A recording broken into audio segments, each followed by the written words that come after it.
I'm 62 years old, and I've always believed that when you build a life with someone, you build it brick by brick. Trust, loyalty, shared goals, all of it matters. I spent 35 years working for a railroad company. It wasn't glamorous, but it paid the bills and gave me enough to eventually retire with dignity. Or so I thought. My wife, Ellen, and I had been together for 28 years.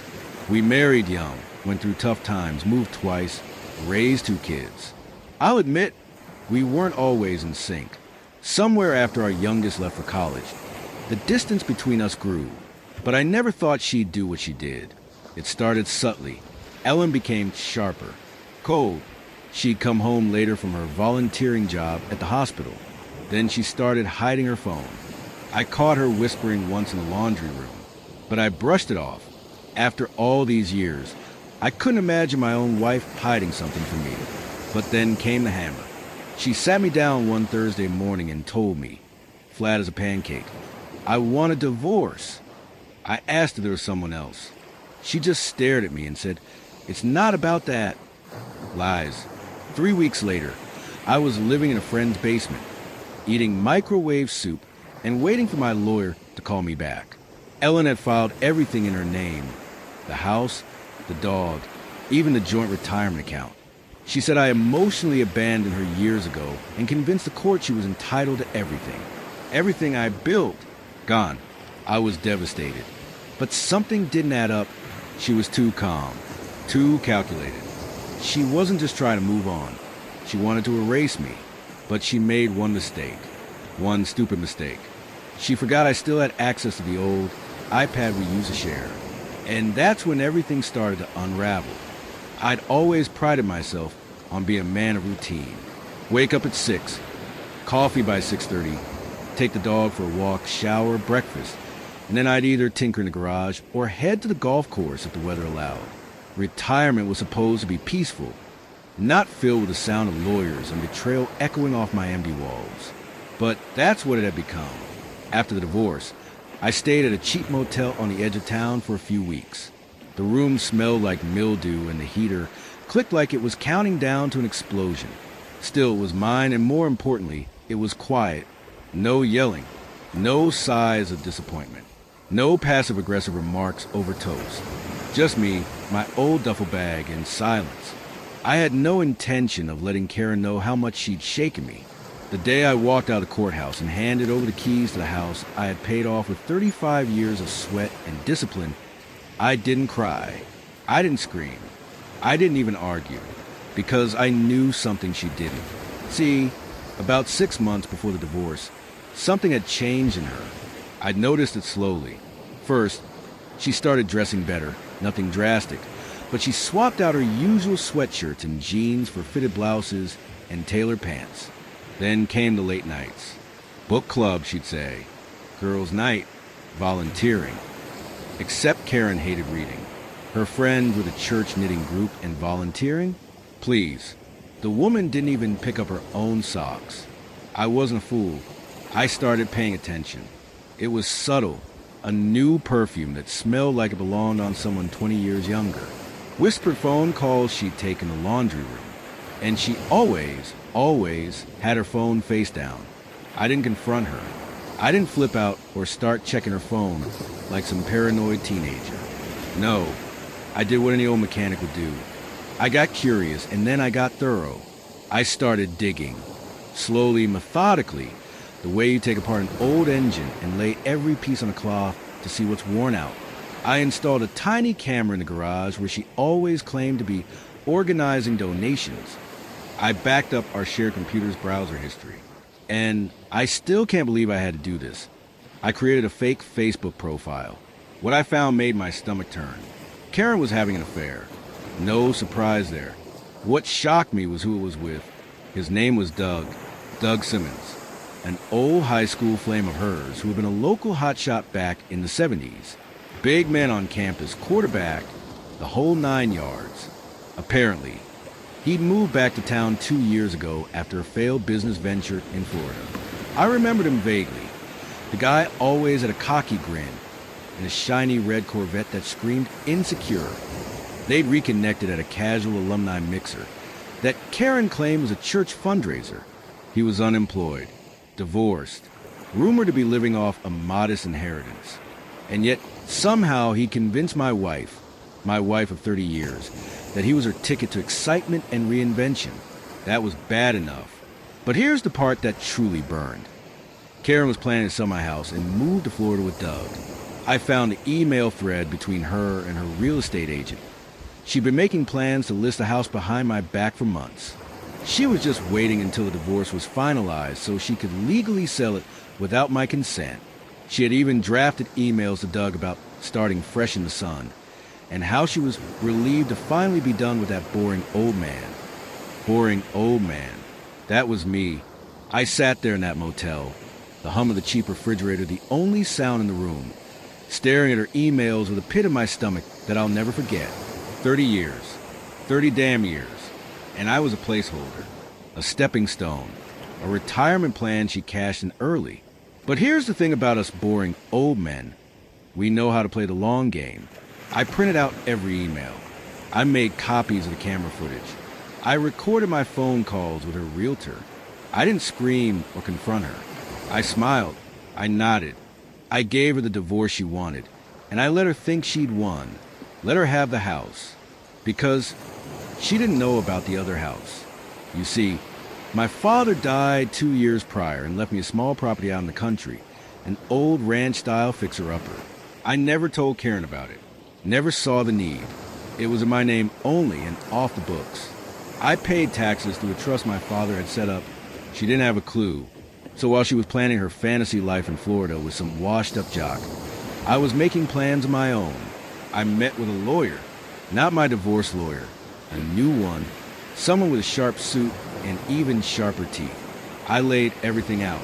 The affair, the financial manipulation, the attempted fraud with the house, the emails, the video, the lies, and we built a case. I wasn't interested in revenge for revenge's sake. I wanted consequences. I wanted her to feel the weight of her betrayal. Not because I'm bitter, but because people like her never think the rules apply to them. But before I pressed the red button, I waited.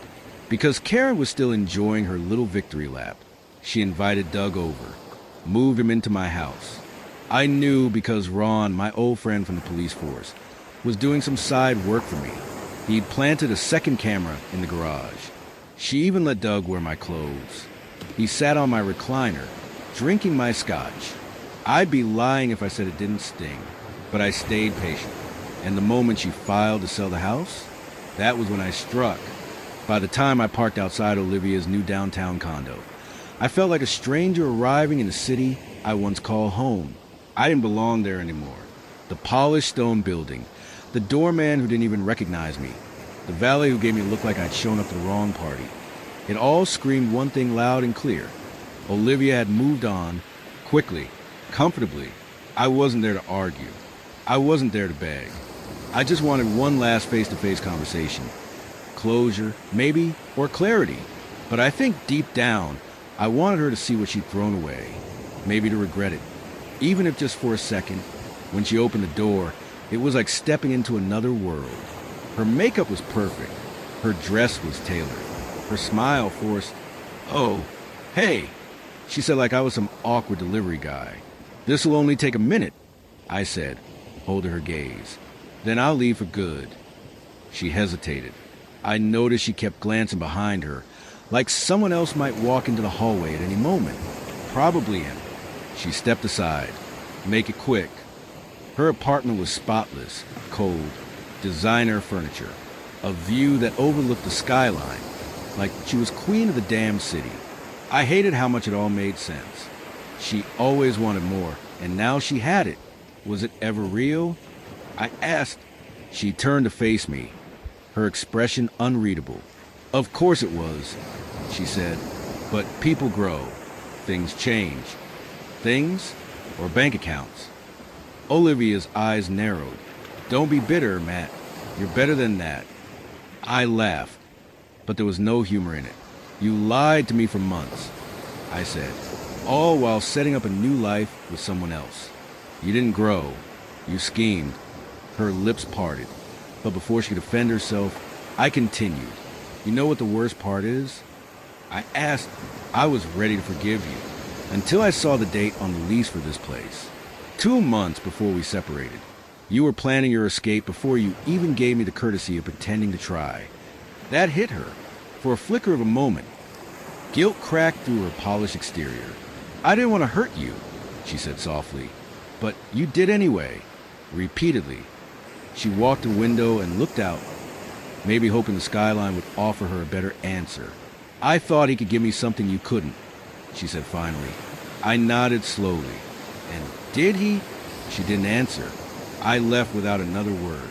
That was the last time we spoke, until the world she built came crashing down, and I was the one who set the wrecking ball in motion.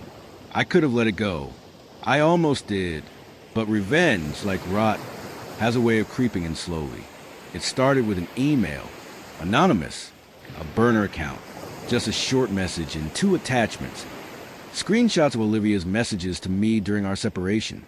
Messages that made it very clear she had never told her new boyfriend, Mr. Fancy Cufflinks, that we were still sleeping together while they were dating. I didn't even need to fake anything.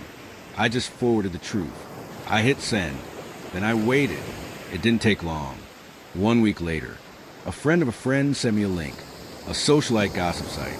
Apparently, Olivia's boyfriend, Andrew, was the heir to a real estate empire.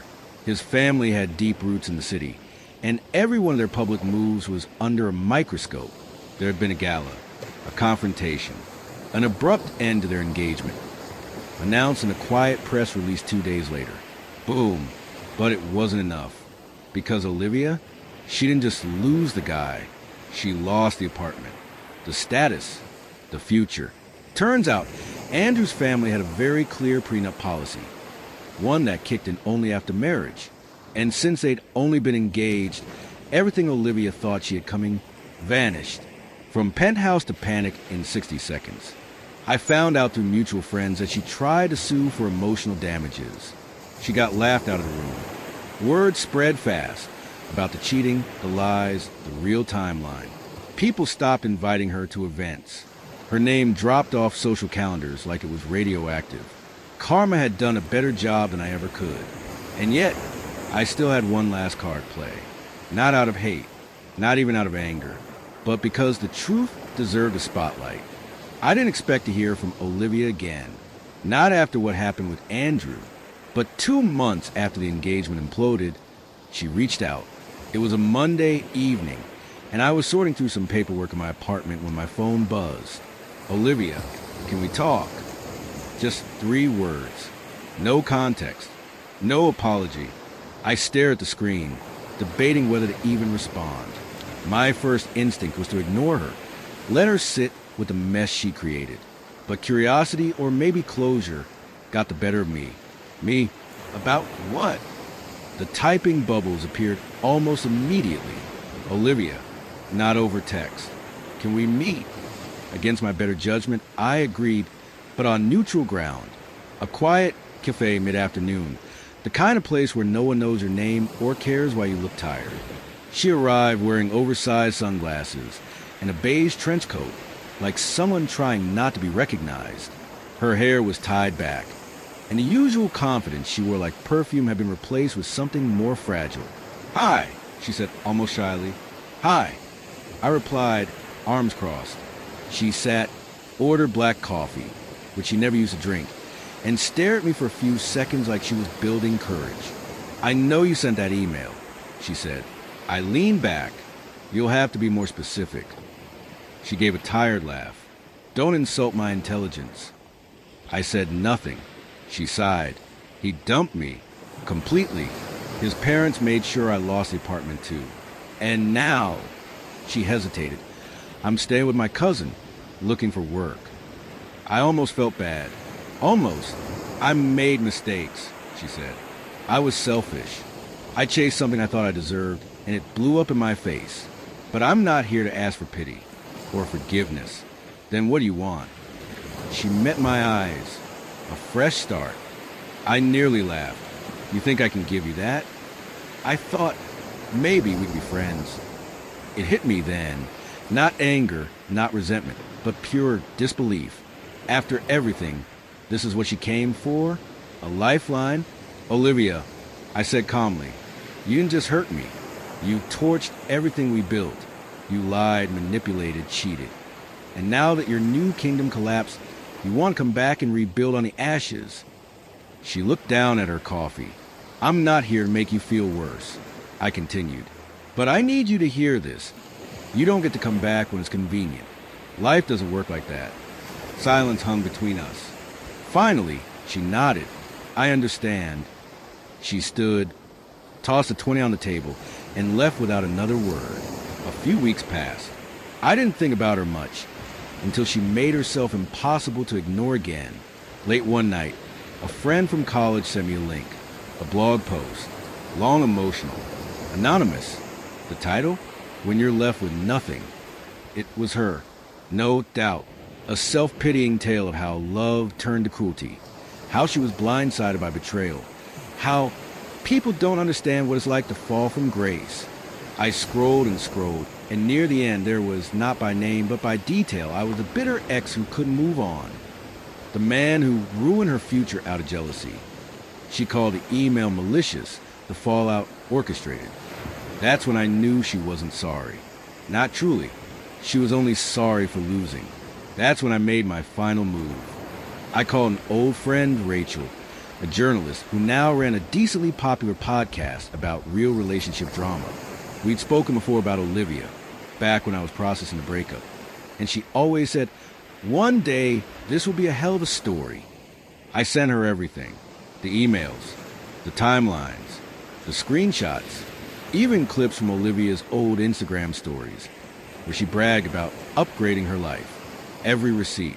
Rachel's episode went live a week later. It was called Gold-Plated Promises, When Love is a Transaction. It didn't name names, but anyone who followed Olivia or lived in our city knew. Comments flooded in. People pieced it together. Her blog? Discredited. Her pity tour? Exposed. She tried to clap back, claimed it was fiction, that it was a jealous man trying to control the narrative. But she had no proof. And my receipts? Ironclad. That was the final nail. Today, Olivia works as a receptionist in a co-working space downtown. I know because a friend ran into her recently. She doesn't go to events anymore. She deleted her influencer accounts. No more fashion hauls. No rooftop wine selfies. She exists now in the background, quieter, humble. As for me, I got my piece. I got my story. And I got to walk away knowing I didn't just survive what she did. I dismantled the illusion she tried to sell to the world. You can call it revenge. I call it justice with a smile. A year had passed.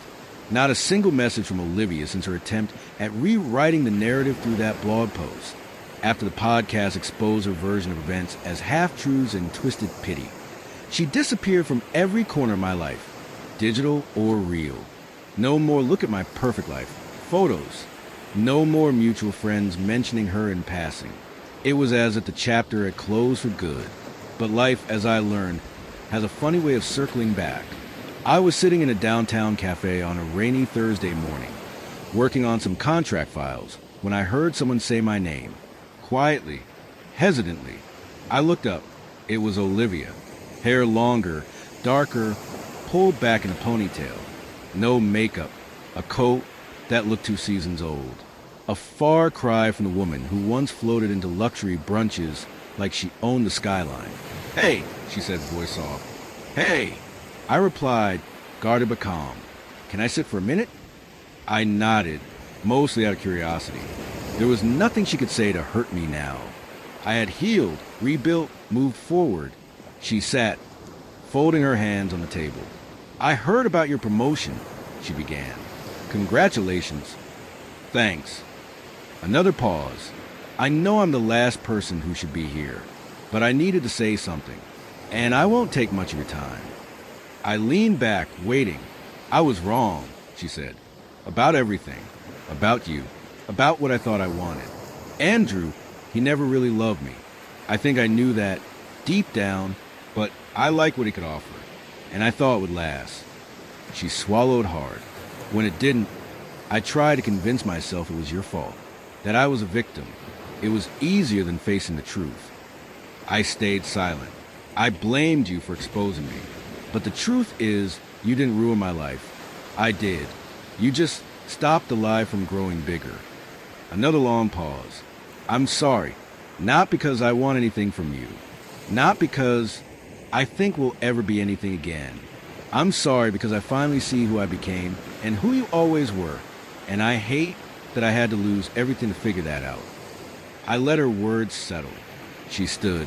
That's all. I just needed to say it. She turned to walk away, and I could see how much effort it took for her to keep her back straight. The old Olivia, the proud, stylish, always in control version, was gone. What remained was someone who had been to the fire and had the burn marks to show for it. But as she reached the door, I spoke. Olivia. She turned. I hope you find peace. Her lips trembled, just for a second, then she nodded, pushed the door open, and stepped into the rain. That was the last time I saw her. No dramatic reunions. No revenge part 2. Just closure. In the months that followed, I kept focusing on myself. Therapy helped. So did the distance. I began traveling, working remotely, seeing parts of the world I'd always postponed for later. Eventually, I met someone new. Her name was Clara. Kind eyes. A warm laugh that made crowded rooms feel like home. We took things slow. I told her everything about my past, and instead of flinching, she just said, "Thank you for trusting me."